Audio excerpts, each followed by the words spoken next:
En la historia militar existe una categoría entera de máquinas que fueron descartadas, ridiculizadas o consideradas perdedoras de antemano, y que una y otra vez vencieron a lo que supuestamente debía destruirlas. En este video verás 10 de esas máquinas.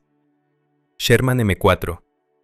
En el verano de 1944, los tripulantes de carros de combate estadounidenses sabían con certeza que el cañón de su tanque no podía perforar el blindaje frontal del Tigre alemán a ninguna distancia.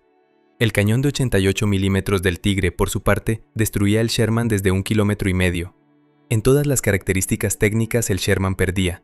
El blindaje era de 75 milímetros frente a 120. El cañón era uno de 75 milímetros de baja velocidad frente a uno de 88 milímetros de cañón largo. El peso era de 33 toneladas frente a 56. Sin embargo, a lo largo de toda la guerra, Alemania fabricó 1.835 Tigres. Al final de la guerra, el número de Sherman llegaba a 49.234. Los tripulantes estadounidenses desarrollaron una táctica específica. Un pelotón abría fuego desde el frente, atando la atención de la tripulación alemana. Mientras tanto, el segundo pelotón rodeaba al flanco y disparaba al blindaje lateral, donde el proyectil de 75 milímetros sí conseguía perforar. Las pérdidas fueron graves. Uno de los batallones de la segunda división blindada perdió al 70% de sus máquinas entre el 26 de julio y el 12 de agosto de 1944. Pero el batallón continuó avanzando, porque un Sherman destruido era reemplazado en horas. Un Tigre destruido ya no podía ser reemplazado por Alemania. En septiembre de 1944, cerca de Arracourt, unos panteras alemanes atacaron las posiciones de la cuarta división blindada. Se encontraron con tripulaciones experimentadas sobre Sherman, equipados con cañones de 76 milímetros. Los alemanes perdieron alrededor de 80 máquinas. Los estadounidenses perdieron menos de 20. Un tanque técnicamente inferior ganó gracias a lo que el enemigo no tenía: tripulaciones bien entrenadas, una logística eficaz y un flujo interminable de máquinas saliendo de las cadenas de montaje. B-52 Stratofortress. El 15 de abril de 1952, el prototipo de este avión despegó por primera vez de un aeródromo en Seattle. Era un bombardero estratégico de la época de la Guerra Fría, construido para transportar armas nucleares hasta el interior del territorio soviético. En 1955, reemplazó al bombardero B-36 en servicio activo, que entonces era el símbolo de la aviación estratégica estadounidense. Después llegó el B-58, capaz de volar al doble de la velocidad del sonido. Luego el bombardero supersónico B-1. Más tarde el bombardero de baja observabilidad B-2. Cada uno de ellos fue presentado como el sucesor del B-52. Todos ellos ya han sido retirados del servicio o están siendo retirados en este momento. El B-52 sigue operando. En total se construyeron 744 máquinas. La última salió de la cadena de montaje en octubre de 1962. Hoy en día, 76 B-52 permanecen en la composición de combate de la Fuerza Aérea de los Estados Unidos, todos del modelo H, la última serie. Durante 7 décadas este avión bombardeó Vietnam, Irak, Afganistán y participó en decenas de otros conflictos. Sobrevivió al colapso de la Unión Soviética y a 3 generaciones de cazas creados en parte para interceptarlo. Actualmente el avión está siendo sometido a una nueva modernización. Los 8 motores antiguos están siendo reemplazados por nuevos Rolls-Royce y se está instalando una estación de radar moderna con antena de matriz de fase activa. Tras completar los trabajos, la máquina recibirá la designación B-52J y, según las previsiones, seguirá en servicio hasta los años 50 de este siglo. Si esa previsión se cumple, este avión habrá servido más de 100 años.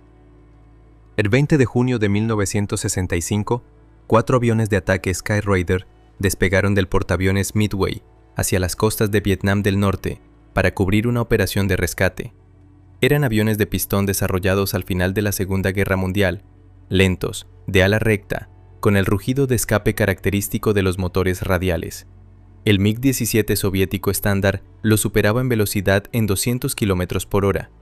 2 MiG-17 del Regimiento de Caza 921 de Vietnam del Norte avistaron los Skyraider y se lanzaron al ataque. Los diseñadores soviéticos habían concebido el MiG-17 para la interceptación a grandes velocidades. A baja altitud, en combate cerrado, el avión de pistón tiene una ventaja fundamental. Su radio de giro a bajas velocidades es considerablemente menor. El teniente Clinton Johnson lanzó su máquina en un viraje cerrado. El MiG no pudo repetir la maniobra y pasó de largo. Un instante después, los dos Skyraider abrieron fuego con sus cañones de 20 milímetros. Un MiG cayó al mar y el segundo abandonó el combate. Ese fue el primer combate aéreo con fuego de cañón en la historia de la guerra de Vietnam. El teniente Johnson y el teniente Harman recibieron por ello la Estrella de Plata. El primer MiG derribado en aquella guerra no lo abatió un Phantom a reacción, sino un avión con motor de pistón construido en tiempos de Roosevelt. En octubre de 1966, el teniente Thomas Patton repitió el resultado. Otro MiG-17 fue destruido por un Skyraider, la última victoria en la historia de la aviación conseguida por un piloto de avión de pistón sobre un caza a reacción. Shot Call. Así llamaba el ejército israelí a su versión del tanque británico Centurión, una máquina construida en 1945 para combatir contra los tigres y panteras alemanes. Para 1973 el Centurión estaba obsoleto según cualquier criterio. El soviético T-55, al que debía enfrentarse en los altos del Golán, había entrado en servicio 13 años después y fue diseñado específicamente para combatir contra máquinas como él. En la noche del 5 al 6 de octubre de 1973, Siria lanzó un ataque con 1.400 tanques. Israel en los altos del Golán disponía de 177 Shot Call.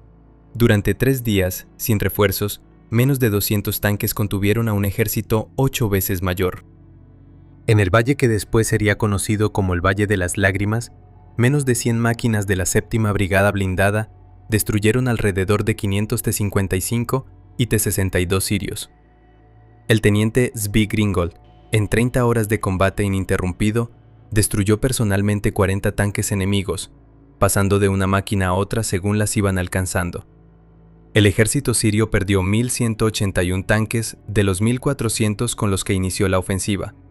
Israel perdió 250 máquinas, de las cuales solo 100 fueron dadas de baja definitivamente. Un tanque británico de 1945 venció a máquinas soviéticas de los años 60. La razón no fue una superioridad en blindaje ni en el cañón, sino la diferencia en la preparación de las tripulaciones y en la ergonomía de la torreta, que permitía a los artilleros israelíes disparar con mayor rapidez y precisión. El 25 de noviembre de 1940, el prototipo del bombardero de Havilland despegó por primera vez de la pista del aeródromo de Hatfield. El avión estaba construido en madera, contrachapado en colado y balsa, sin armamento defensivo, sin blindaje. La inteligencia alemana lo llamaba el mueble inglés y no lo consideraba una amenaza. El 30 de enero de 1943, 3 Mosquito del escuadrón de bombardeo aparecieron sobre Berlín en pleno día.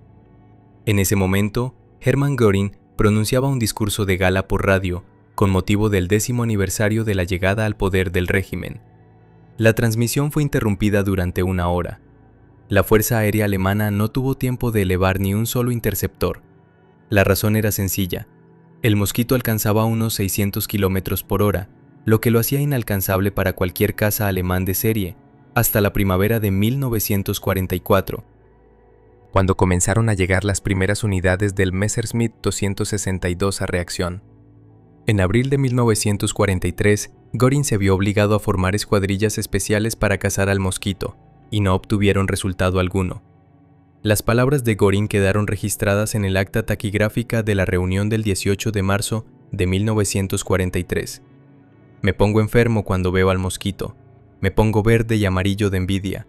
El Mosquito terminó la guerra con el porcentaje de pérdidas más bajo entre todos los bombarderos del mando bombardero británico, 0,63% por salida de combate, frente al 2,13% del Lancaster. Un avión de madera sin una sola ametralladora defensiva resultó ser más resistente que todos los bombarderos pesados de los aliados. El 5 de julio de 1950, una columna de Terminus 3485 del 107º Regimiento de Carros de Combate del Ejército Popular de Corea avanzaba por la carretera hacia Osan. A su encuentro salieron los soldados estadounidenses del Grupo de Tarea Smith, la primera unidad de los Estados Unidos desplegada en Corea tras el inicio de la guerra. El grupo disponía de cañones sin retroceso, obuses y 6 proyectiles perforantes, que según los datos disponibles constituían 1/3 de todas las municiones de ese tipo en poder de las fuerzas estadounidenses estadounidenses en Asia en aquel momento. Para 1950, los tanques ligeros estadounidenses M24 Chaffee, que habían entrado en servicio en el 44, los superaban técnicamente. Eso no tuvo ninguna relevancia. Los obuses abrieron fuego desde 1,5 kilómetros de distancia. Los proyectiles estallaban alrededor de los tanques sin causarles daño. Los proyectiles perforantes, los 6, fueron empleados a corta distancia. 2 tanques consiguieron ser detenidos. Los demás atravesaron las posiciones del grupo Smith y continuaron avanzando. De los 406 hombres del grupo, 181 resultaron muertos, heridos o desaparecidos en combate. Un tanque soviético construido antes del inicio de la Segunda Guerra Mundial atravesó la unidad de vanguardia del ejército que había ganado esa guerra, casi sin percatarse de su existencia. Solo con la llegada de los tanques M26 Pershing y M46 Patton, las fuerzas estadounidenses obtuvieron máquinas capaces de enfrentarse con confianza al T-34 en igualdad de condiciones. Hasta ese momento transcurrieron casi 2 meses. El 8 de febrero de 1984, el acorazado New Jersey, un buque cuya quilla fue puesta en 1941 y que fue botado en 1943, disparó 250 proyectiles de 16 pulgadas contra posiciones de formaciones drusas y chiitas en las montañas sobre Beirut. 30 de ellos sobrevolaron la cordillera del Líbano y alcanzaron un puesto de mando sirio en el valle de la Bekaa. Fue el bombardeo naval más potente contra una costa desde la Guerra de Corea. Para los años 80, los teóricos de la estrategia naval llevaban 3 décadas explicando que los acorazados estaban obsoletos, demasiado vulnerables para la aviación y los misiles guiados, demasiado costosos de mantener. La Armada de los Estados Unidos retiró los acorazados del servicio en 1969, pero un proyectil de un cañón de 16 pulgadas pesa más de 1 tonelada. Ningún crucero de misiles tiene nada comparable en potencia destructiva cuando se trata de golpear posiciones fortificadas en terreno accidentado. En 1981, la administración Reagan devolvió el New Jersey al servicio activo, en el marco del programa de creación de una flota de 600 buques.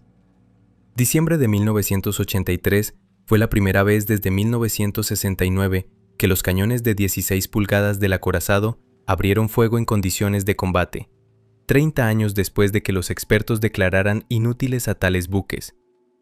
En 1990, el New Jersey fue retirado del servicio de nuevo. Sus 4 buques gemelos de la clase Iowa también habían concluido su servicio para entonces. Ninguno de sus sucesores poseyó una potencia de fuego comparable contra objetivos terrestres. En 2005, la Armada de los Estados Unidos realizó una serie de ejercicios frente a las costas de California. Su objetivo era comprobar la defensa antisubmarina de un grupo de ataque de portaaviones encabezado por el Ronald Reagan, uno de los portaaviones nucleares más modernos del mundo, con un coste de $6,2 mil millones. El grupo estaba protegido por cruceros con el sistema Aegis, destructores, helicópteros antisubmarinos y submarinos nucleares cazadores. El adversario en los ejercicios era el submarino diésel eléctrico sueco Gotland, un buque de 1.600 toneladas de desplazamiento, con un coste de alrededor de $100 millones. Durante 2 años, el Gotland pasaba una y otra vez a través de todos los escalones defensivos del grupo de ataque y se colocaba a distancia de lanzamiento de torpedos contra el portaaviones, sin ser detectado ni una sola vez. El analista naval Norman Polmar escribió que el Gotland daba vueltas alrededor de los buques estadounidenses. Los oficiales de defensa antisubmarina quedaron, según los datos disponibles, desmoralizados. La razón estaba en el motor. En lugar del diésel convencional, el Gotland llevaba un motor Stirling de oxígeno líquido, una tecnología creada en el siglo XIX. Funcionaba de manera prácticamente silenciosa y permitía al submarino permanecer bajo el agua durante semanas sin necesidad de emerger. Los submarinos nucleares requieren bombas de refrigeración del reactor en funcionamiento continuo, lo que genera ruido. El Gotland no emitía nada. Tras los ejercicios, la Armada de los Estados Unidos arrendó el Gotland durante 2 años para practicar contramedidas. Por $100 millones, el submarino sueco infligió daños simulados a un buque con un coste 62 veces mayor. PPSH-41. Pistola ametralladora soviética diseñada por el constructor George Spagin en 1941. Fabricada en acero estampado, podía ensamblarse en pocas horas en cualquier equipamiento de fábrica. El alcance efectivo era de 200 metros. La MP-40 alemana, construida en la misma época, tenía un cargador de 32 cartuchos. El tambor del PPSH admitía 71 cartuchos. La cadencia de fuego era de 900 disparos por minuto. Durante los años de guerra se fabricaron 6 millones de unidades del PPSH. El mando soviético no armaba con él a soldados individuales, sino a compañías, batallones e incluso divisiones enteras, creando muros continuos de fuego en combate cercano que la infantería alemana con su armamento no podía proporcionar. El ejército alemán comenzó a recoger masivamente los PPSH capturados y a usarlos contra las tropas soviéticas. La Wehrmacht adoptó oficialmente el arma con la designación MP-717R, sin modificarla, suministrando a los soldados alemanes munición soviética, que también era compatible con las pistolas alemanas Mauser. Se imprimieron instrucciones de uso en alemán. El PPSH capturado se convirtió en la segunda pistola ametralladora más utilizada de la Wehrmacht, después de la MP-40. El ejército adoptó el arma del adversario no porque le faltara la suya propia, sino porque el subfusil soviético era superior en el combate cercano. Browning M2, ametralladora pesada de calibre 12,7 milímetros, adoptada por el ejército de los Estados Unidos en 1933, fue creada por John Browning sobre la base de desarrollos de 1918, en la época de los biplanos y la guerra de trincheras. Desde entonces la M2 pasó por la Segunda Guerra Mundial, Corea, Vietnam, la Guerra de las Malvinas, Afganistán, las dos guerras de Irak y decenas de otros conflictos. En los años 50 apareció la M85, una nueva ametralladora del mismo calibre diseñada específicamente como sustituta de la M2. Era más ligera y compacta. En los años 80 la M85 fue retirada del servicio por falta de fiabilidad. Todos sus soportes fueron reequipados de vuelta con la M2. En los años 2000, el ejército financió el desarrollo de la XM806, una variante más ligera del mismo concepto. El programa fue clausurado sin alcanzar la producción en serie. La M2 sigue en servicio. Hoy la M2 es la ametralladora pesada estándar de más de 60 ejércitos del mundo, incluidos todos los países miembros de la Alianza del Atlántico Norte. Se instala en tanques, vehículos blindados, helicópteros, buques y posiciones terrestres. Ninguna de las ametralladoras creadas desde 1933 ha podido superarla en el conjunto de fiabilidad, potencia y versatilidad. Un arma desarrollada en la época anterior a la aviación a reacción y al radar sigue siendo el patrón de referencia para todo lo que viene a sustituirla. Si este video te ha resultado interesante, suscríbete al canal, aquí se publican materiales similares, y escribe en los comentarios qué tipo de equipamiento añadirías a esta lista.